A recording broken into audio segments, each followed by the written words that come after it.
ഇന്നത്തെ നമ്മുടെ റെസിപ്പി എന്ന് പറയുന്നത് സിമ്പിളായിട്ടുള്ളൊരു പൊട്ടാറ്റോ ബാജി കറിയാണ്.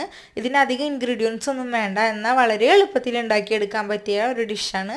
അപ്പോൾ ആദ്യം തന്നെ അതിനൊരു പാൻ അടുപ്പത്ത് വെച്ച് പാൻ ഒന്ന് ചൂടായി കഴിയുമ്പോൾ ആവശ്യത്തിന് എണ്ണ ഒഴിച്ച് കടുക് പൊട്ടിക്കാം.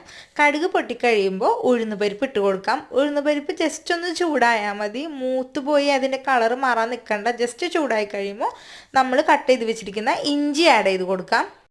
ഇഞ്ചിക്ക് ശേഷം നമ്മൾ കട്ട് ചെയ്ത് വെച്ചിരിക്കുന്ന പച്ചമുളകും ഉടനെ തന്നെ നമ്മൾ കട്ട് ചെയ്ത് വെച്ചിരിക്കുന്ന സവോള ആഡ് ചെയ്യാം.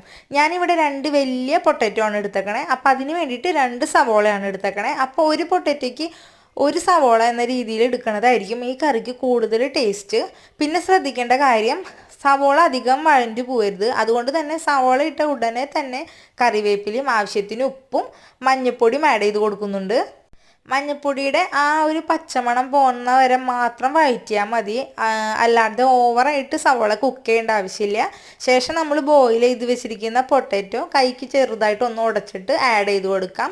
ഇനി ഇവിടെ നമ്മുടെ ഗ്രേവിക്ക് വേണ്ടിയിട്ട് ഞാനിവിടെ ചൂടുവെള്ളമാണ് ഒഴിക്കണേ. വേണമെങ്കിൽ തേങ്ങാപ്പാലും ഒഴിക്കാം, അത് കൂടുതൽ ടേസ്റ്റ് ഉണ്ടാവും. പക്ഷെ ഞാൻ ചൂടുവെള്ളമാണ് ഒഴിക്കണേ.